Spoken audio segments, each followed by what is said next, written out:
The early morning sun cut a sharp line across the dusty wooden floor of the dorm room. Noah stared at the particles dancing in the light, counting them as he always did when his mind wouldn't settle. The right side of his head was a quiet space, a permanent hush from a childhood accident. His uncle, the man who'd raised him, still treated that silence like a crack in fine china. He'd fought hard to be here, in this state university dorm, sharing a cramped space with 3 strangers. To his uncle's boyfriend, he'd confessed a desperate need to feel normal, to not be managed. The man had understood, had smoothed the way. His roommates were a force of nature, all on athletic scholarships. They moved with a casual, sprawling confidence that made Noah feel like a sapling among redwoods. Especially Carter. Carter with his easy grin and eyes the color of a lake under a summer sky. Noah's breath had simply stopped the first time he'd seen him. Now they were a unit. Same gym class, same electives, same everything. Carter had claimed it was because Noah seemed like one of those delicate glass figurines his grandmother collected, something to be kept close and safe. But his behavior was so casually, infuriatingly straight, it was impossible to know what it meant. A rhythmic tapping pulled him from his thoughts. Carter's fingers drummed on his shoulder. He mentioned the time, reminding Noah the lights would cut soon. Noah took the offered towel and walked toward the bathroom. From behind him, Carter's voice carried, complaining about the university's obsession with perfectly folded bedding even after orientation week. Noah gave a soft agreement and glanced back to see Carter already moving the neatly pressed quilt from Noah's bed to his own. The bed frame incident. 3 nights ago, a crack and a lurch in the dark. Carter was at his side instantly, checking for injury in the panic. With the bed declared unsafe, Carter's solution was immediate and practical. He'd steered Noah to his own narrow mattress, insisting he take the wall side. There had been a deliberate gap of sheets between them that first night. Noah hadn't slept, hyper-aware of every shift, every sigh from the sleeping form beside him, until exhaustion took him at dawn. No maintenance had come, so, for 3 nights they'd made do. Noah had drawn a line at sharing the quilt. The room plunged into darkness, and the sounds of sleep soon filled the space. In the blackness, Noah began his count. At 99, the familiar happened. An arm snaked from the other quilt, found his waist through the bedding, and pulled. He was gathered in, a leg thrown over his, a cheek nuzzling into his hair followed by a contented, sleepy sound. Only when Carter stilled completely did Noah allow himself to relax into the hold, to finally close his eyes. It was a ritual.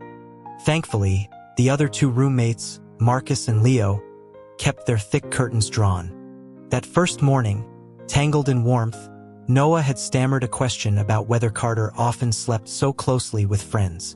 Carter had looked genuinely affronted, proclaiming his lifelong solo sleeping status and declaring Noah one of only 3 people to ever see him so vulnerable. Flustered, Noah had asked if his own restlessness was the cause. He'd taken a large gulp of water to steady himself before lying smoothly that Carter slept perfectly still. The alarm was Carter. A creature of routine, lights out meant sleep, dawn meant a run, and return meant breakfast for 2. He'd even begun laying out Noah's clothes each morning. Sitting in the quiet room, listening to the shower run, Noah felt a deep, domestic ache. He scrubbed a hand through his hair. Carter had to feel it too, didn't he? In the bathroom, brushing his teeth, the sound of the shower and Carter's off-key humming wove a dangerous fantasy. The toothbrush slowed. His face grew hot. The curtain whisked aside. Carter stepped out, dripping, completely unconcerned by his nakedness. The fantasy collided with reality, and Noah's mind short-circuited. Carter turned, presenting his back, complaining about an itch. In his panic, Noah swallowed toothpaste. Covering his nose, he managed to identify what looked like an allergic rash. Carter scratched, leaving red trails, and Noah had to look away. Carter bent closer, his damp hair sprinkling Noah's shirt, and mentioned he'd switched to Noah's brand of body wash. Disappointed he didn't smell the same. Pulling Noah's hand from his face, he placed it directly on his own damp chest. Noah was gone. His hand was guided over firm pectorals, down defined abs. Carter flexed, talking about biceps and apples. Noah finally wrenched his hand back, face blank, muttering that such displays were common at the gym. On the way to class, seated on the back of the electric scooter, Carter had insisted on buying for them. Noah grieved silently for his crush on a straight man. Carter, oblivious, told him to hold on tighter. Noah refused, claiming his long legs would save him. At noon, with no appetite, he retreated to the library. Carter followed. They found a secluded corner on the 3rd floor, sunlight pooling on the worn oak tables. Noah attempted a practice test for a standardized exam, but his attention kept drifting to the figure across from him. Carter had fallen asleep, his head on his arms, a book propped as a sunshade. Noah's gaze traced the strong lines of his face, lingering on lips made fuller by pressure, looking soft and impossibly kissable. He forced his eyes back to the page. The words were nonsense. He gave up, taking covert photos with his phone before scrolling through social media. He'd made a private resolve. He would try. He would bend steel for this man. Leaving the library, Noah finally voiced a question that had bothered him, asking why Carter napped here instead of the more comfortable dorm bed. Carter responded with mock solemnity about sleeping sounder bathed in the holy light of knowledge.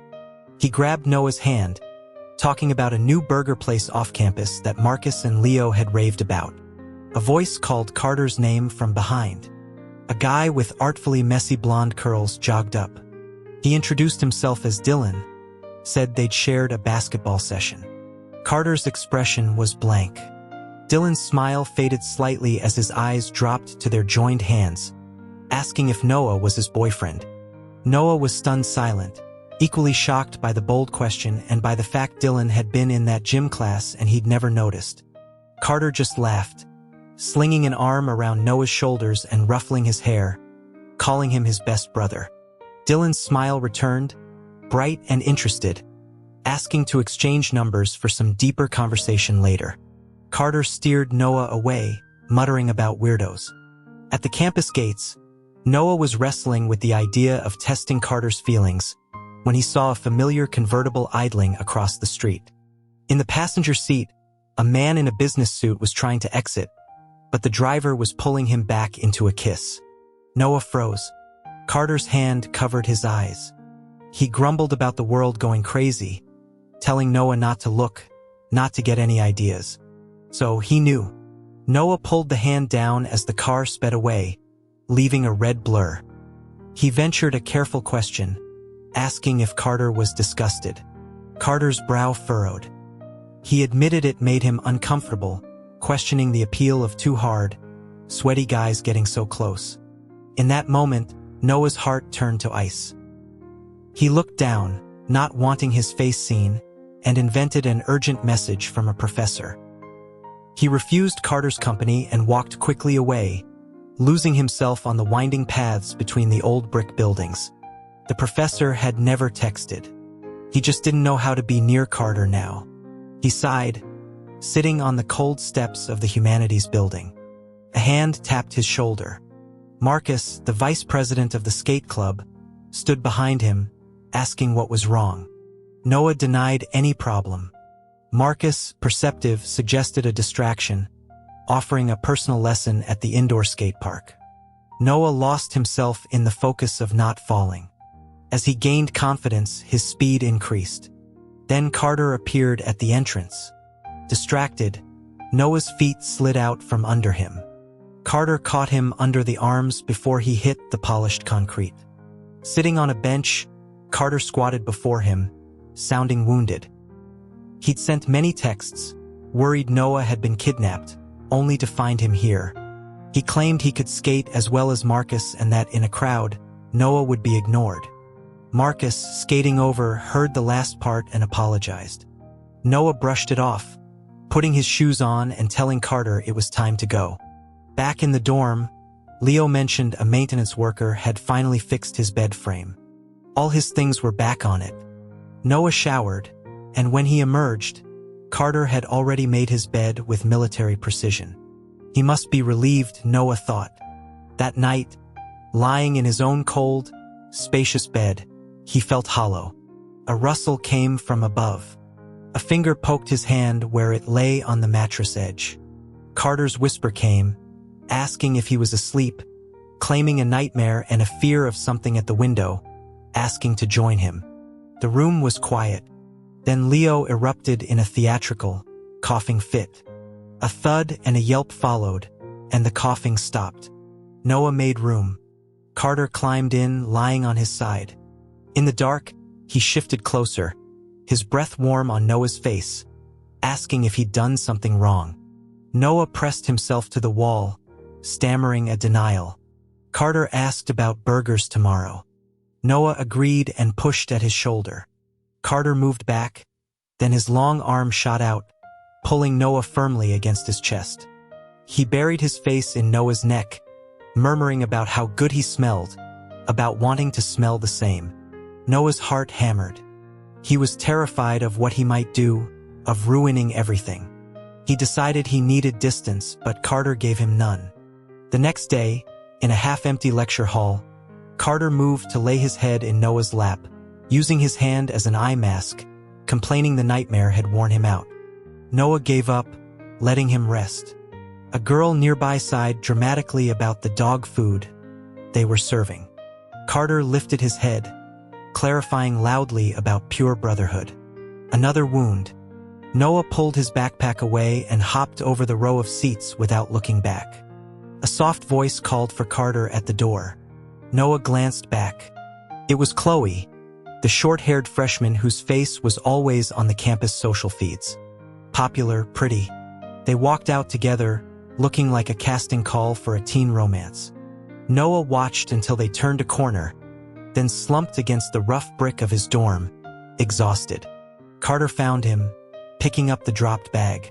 The thought of having to create space, of seeing Carter with someone like Chloe, was a physical pain.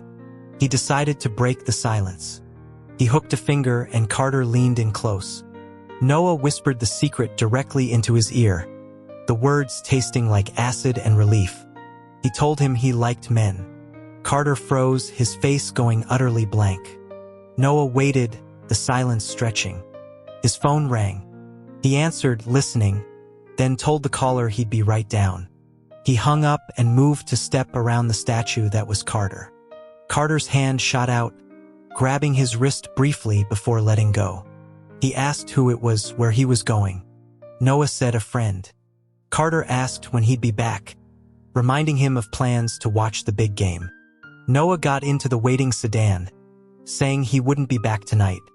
In the car, his uncle's boyfriend, Alex, whistled low, commenting on the heartbroken boy on the curb. Noah shot him a look. Alex laughed, reminding him of their old bar-hopping secrets in high school. Noah stayed quiet. That night, Carter's texts were a flood of concern about location, safety, alcohol. Noah told him he was home. The text stopped. When he returned to campus, Carter's behavior became not distant, but more intensely attached than ever. He was a limpet. In the gym locker room, Noah finally confronted him, pointing out the obvious conflict. Carter coughed, looking away, saying it seemed normal to him now. He'd thought about it, he said. While he couldn't personally understand the appeal, if it was Noah, it was different. He just wanted to be lifelong brothers. He even offered to vet potential boyfriends that guys could be real players. Noah stared, telling him firmly that from his perspective, their current closeness was too much. Carter looked genuinely wounded, his expression falling, mumbling that he'd try to be more careful. His efforts were meaningless. Noah began to avoid him, haunting off-campus coffee shops and bookstores, afraid of his own lack of control. A week passed. The distance seemed to be working, though it left a dull ache. Sunday was the skate club president's birthday, an excuse for a party. They went to a sleek downtown bar Alex frequented. The booth was crowded.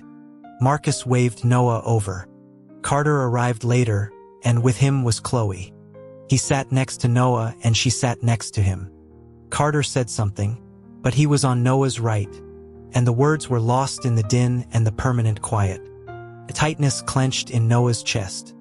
He grabbed a glass of something amber from the table and drained it. The game was spin the bottle. Eventually, it pointed to Carter. The punishment was to list 3 traits of his ideal partner. Without hesitation, Carter listed fair skin, long legs, big eyes, short hair. Chloe, the only short-haired girl present, blushed. The table erupted. Noah drank another glass. The bottle landed on Noah. Carter read the slip. "Is there someone here you like?" Noah, his heart in his throat, said yes. The bottle spun again, landing on him once more. Carter read the new task. "Kiss the person next to you through a single tissue for 1 minute." The crowd roared, debating his choice. Noah looked at Carter. Chloe was leaning into his space, whispering, her body close to his, and he wasn't pulling away. Noah's vision blurred. He went for another drink, but his glass was empty. 3 empty glasses sat in front of Carter. His neck and face were flushed a deep red, his eyes glassy. Noah remembered, Carter was allergic to alcohol. It made his skin burn. Carter slammed his hand on the table, stood, and pulled Noah up. He offered a rushed birthday wish to the president and announced they had a group project due, dragging Noah through the crowd. In the elevator, Carter's grip was iron, his breathing ragged. He pushed Noah into a hotel room at the end of a quiet hall, locking the door behind them. He backed Noah against the wall, his calloused hands framing Noah's face. His voice was raw. He demanded to know if Noah liked Marcus, listing his own superior qualities in a frantic, jealous rant. Before Noah could process the words, Carter was kissing him. It was brief, shocked.